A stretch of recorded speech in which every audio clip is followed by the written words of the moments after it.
Good morning. Thank you for joining me today.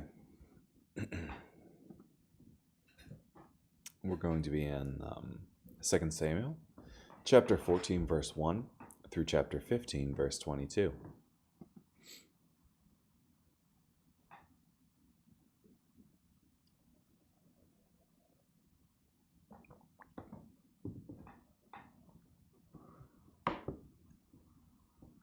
Now Joab, son of Zeruiah, realized that the king longed to see Absalom. So Joab sent to Tekoa, and brought from there a wise woman. He told her, "Pretend to be in mourning, and put on garments for mourning. Don't anoint yourself with oil. Instead, act like a woman who has been mourning for the dead for some time. Go to the king and speak to him in the following fashion." Then Joab told her what to say.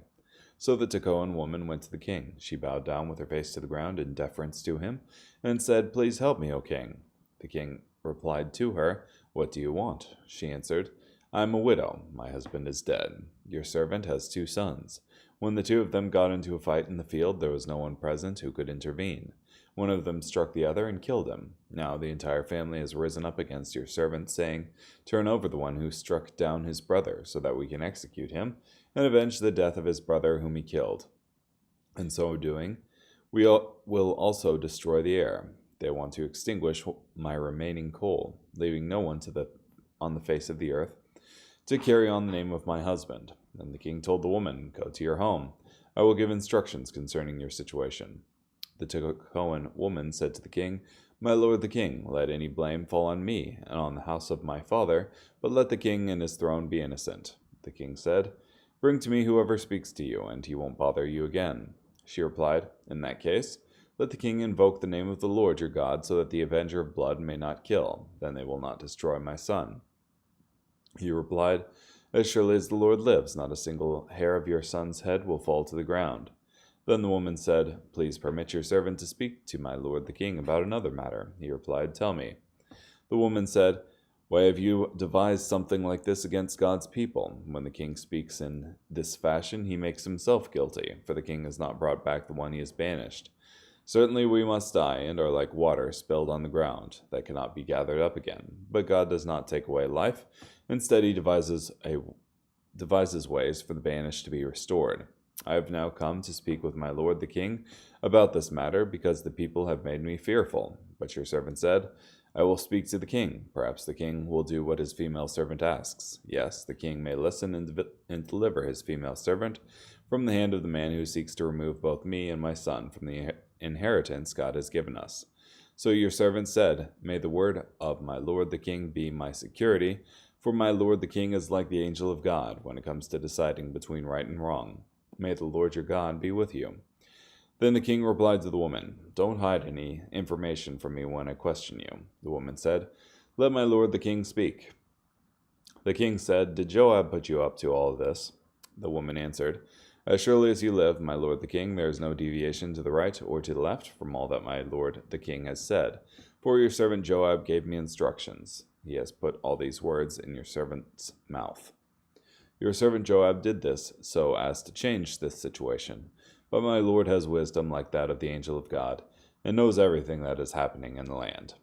Then the king said to Joab, "All right, I will do this thing. Go and bring back the young man Absalom." Then Joab bowed down with his face toward the ground and thanked the king. Joab said, "Today your servant knows that I have found favor in your sight, my lord the king, because the king has granted the request of your servant." So Joab got up and went to Geshur and brought Absalom back to Jerusalem. But the king said, "Let him go over to his own house. He may not see my face." So Absalom went over to his own house. He did not see the king's face. Now in all Israel everyone acknowledged that there was no man as handsome as Absalom. From the sole of his feet to the top of his head he was perfect in appearance.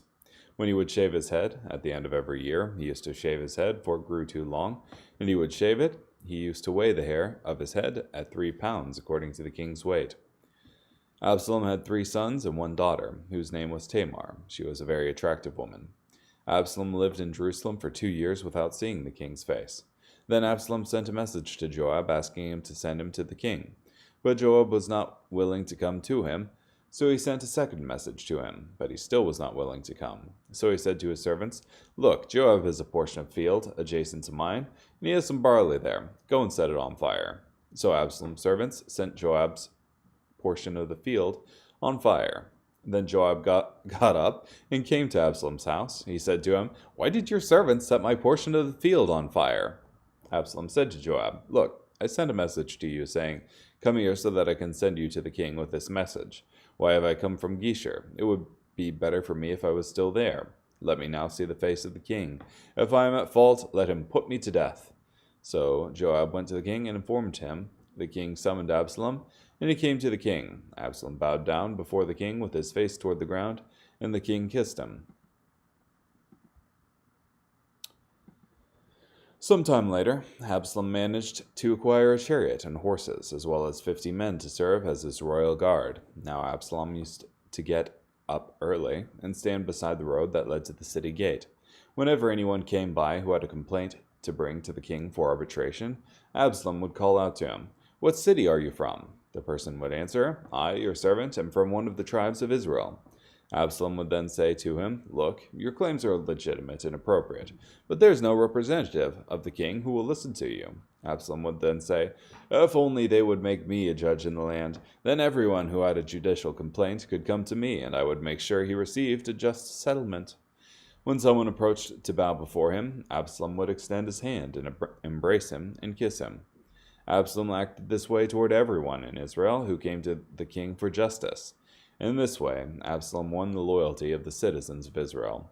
After 4 years, Absalom said to the king, "Let me go and repay my vow that I made to the Lord while I was in Hebron, for I made this vow when I was living in Geshur and Aram. If the Lord really does allow me to return to Jerusalem, I will serve the Lord." The king replied to him, "Go in peace."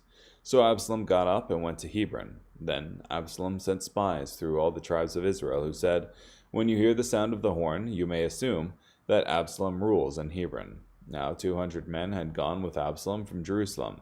Since they were invited, they went naively and were unaware of what Absalom was planning. While he was offering sacrifices, Absalom sent for Ahithophel, the Gilonite, David's advisor, to come from his city Gilo.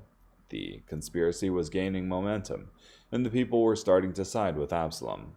Then a messenger came to David and reported, "The men of Israel are loyal to Absalom." So David said to all his servants who were with him in Jerusalem, "Come on, let's escape. Otherwise no one will be delivered from Absalom. Go immediately, or else he will quickly overtake us and bring disaster on us, and kill the city's residents with the sword." The king's servant replied to the king, "We will do whatever our lord the king decides." So the king and all the members of his royal court set out on foot, though the king left behind 10 concubines to attend to the palace. The king and all the people set out on foot, pausing at a spot some distance away.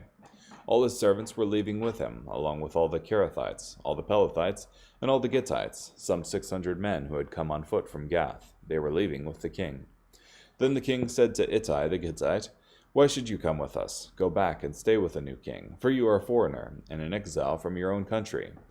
It seems like you arrived just yesterday. Today, should I make you wander around by going with us? I go where I must go, but as for you, go back and take your men with you. May genuine loyal love protect you." But Ittai replied to the king, "As surely as the Lord lives, and as my lord the king, as surely as the Lord Jehovah lives, and as my lord the king lives, wherever my lord the king is, whether dead or alive, there I will be as well." So David said to Ittai, "Come along then." So Ittai the Gittite went along, accompanied by all his men and all the dependents who were with him.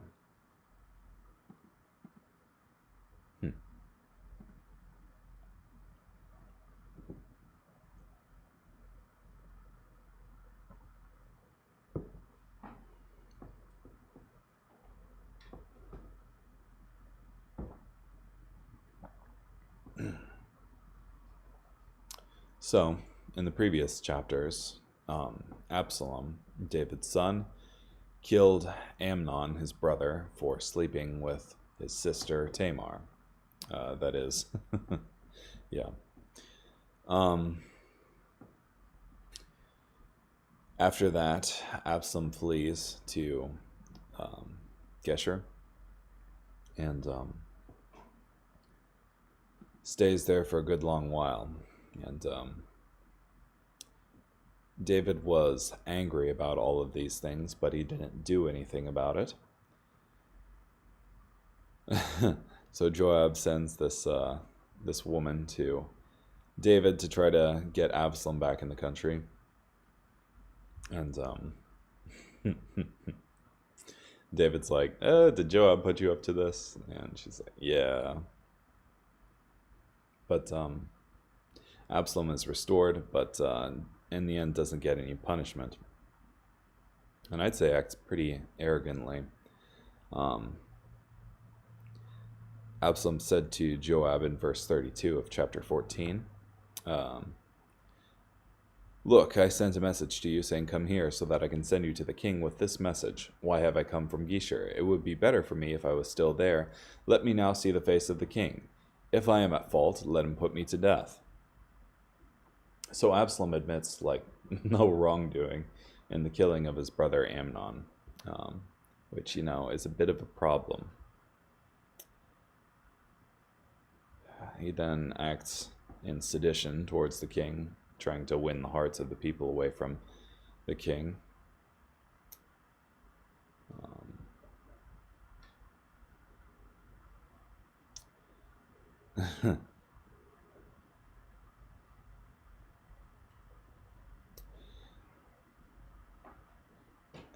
And in 2 Samuel chapter 15, verse 8, Absalom apparently uses this excuse to go to Geshur. For I made this vow when I was living in Geshur and Aram. If the Lord really does allow me to return to Jerusalem, I will serve the Lord. Implying wasn't serving the Lord previously. And I think David was pretty naive in this matter. But yeah, it is what it is. Carrying on, John chapter 18, verses 1 through 24. When he had said these things, Jesus went out with his disciples across the Kidron Valley. There was an orchard there, and he and his disciples went into it. Now Judas, the one who betrayed him, knew the place too, because Jesus had met there many times with his disciples. So Judas obtained a squad of soldiers and some officers of the chief priests and Pharisees. They came to the orchard with lanterns and torches and weapons. Then Jesus, because he knew everything that was going to happen to him, came and asked them, Who are you looking for? They replied, Jesus the Nazarene. He told them, I am he. Now Judas, the one who betrayed him, was standing there with them. So when Jesus said to them, I am he, they retreated and fell to the ground. Then Jesus asked them again, Who are you looking for? And they said, Jesus the Nazarene. Jesus replied, I told you that I am he. If you are looking for me, let these men go. He said this to fulfill the word he had spoken. I have not lost a single one of those whom you gave me. Then Simon Peter, who had a sword, pulled it out and struck the high priest's slave, cutting off his right ear. Now the slave's name was Malchus. But Jesus said to Peter, Put your sword back into its sheath. Am I not to drink the cup that the Father has given me? Then the squad of soldiers, with their commanding officer, and the officers of the Jewish leaders, arrested Jesus and tied him up. They brought him first to Annas, for he was the father-in-law of Caiaphas, who was high priest that year. Now it was Caiaphas who had advised the Jewish leaders that it was to their advantage that one man die for the people. Simon Peter and another disciple followed them as they brought Jesus to Annas. Now the other disciple was acquainted with the high priest, and he went with Jesus into the high priest's courtyard. But Simon Peter was left standing outside by the door. So the other disciple, who was acquainted with the high priest, came out and spoke to the slave girl who watched the door, and brought Peter inside. The girl, who was the doorkeeper, said to Peter, You're not one of this man's disciples too, are you? He replied, I am not. Now the slaves and the guards were standing around a charcoal fire they had made, warming themselves, because it was cold. Peter also was standing with them, warming himself. While this was happening, the high priest questioned Jesus about his disciples and about his teaching. Jesus replied, I have spoken publicly to the world. I always taught in the synagogues and in the temple courts, where all the Jewish people assemble together. I have said nothing in secret. Why do you ask me? Ask those who heard what I said. They know what I said. When Jesus had said this, one of the high priest's officers who stood nearby struck him on the face and said, "Is that the way you answer the high priest?" Jesus replied, "If I have said something wrong, confirm what is wrong. But if I spoke correctly, why strike me?" Then Annas sent him, still tied up, to Caiaphas the high priest.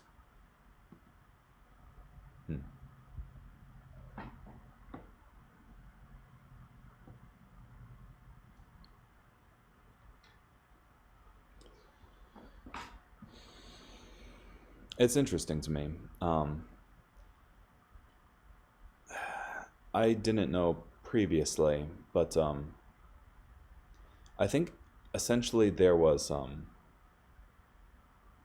reason. Well, there's a reason why the chief priest needed someone to actively betray Jesus. Essentially, because they couldn't get to him while the crowds were still thronging around him, because then there might be a riot and a whole bunch of people might die. And to that end, they needed to catch him while he was essentially by himself or with a small group of disciples.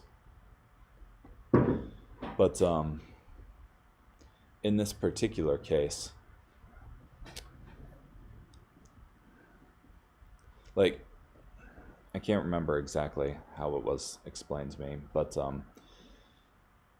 I think Jesus' base of operations was essentially in Bethany, and it was a place where the high priest didn't have jurisdiction for some reason. And the Mount of Olives was just was so close that he could have, at any time he wanted, just walked back to his base of operations and been fine. But instead he stayed where he was and willingly gave up his life. So I think that's pretty neat that even in his betrayal, it's not as though he was caught unaware, but was really giving up his life willingly. Also, with this particular story in John 18, you have them asking for Jesus the Nazarene, and he says to them, "I am he." Now, the he is added for our benefit, but what he's actually saying here is ego eimi. That is the same Greek words that the Septuagint, the translation of the Old Testament into Greek, uses when Yahweh tells Moses, "I am." So, yeah.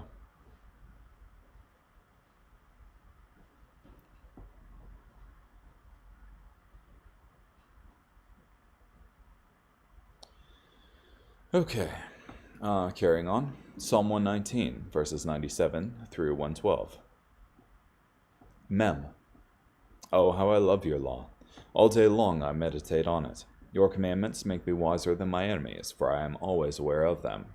I have more insight than all my teachers, for I meditate on your rules. I am more discerning than those older than I, for I observe your precepts. I stay away from the evil path, so that I might keep your instructions. I do not turn aside from your regulations, for you teach me.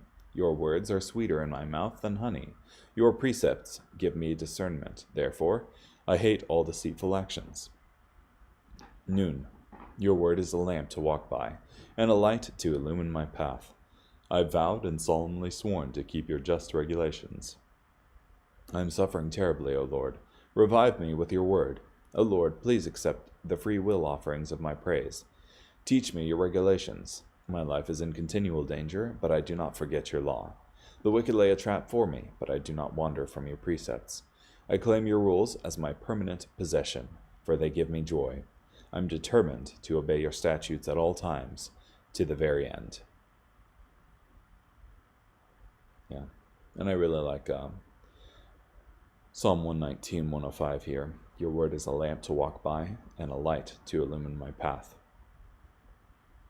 And in a world of darkness and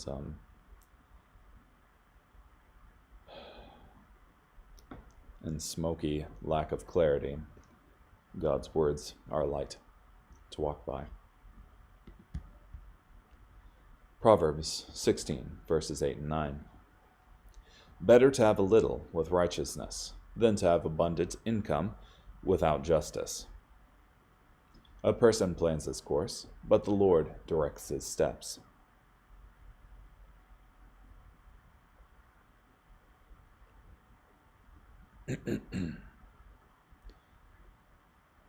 Yeah. Righteousness is better than riches. Cool. Well, thank you for joining me today. Hope you have a great day. Bye.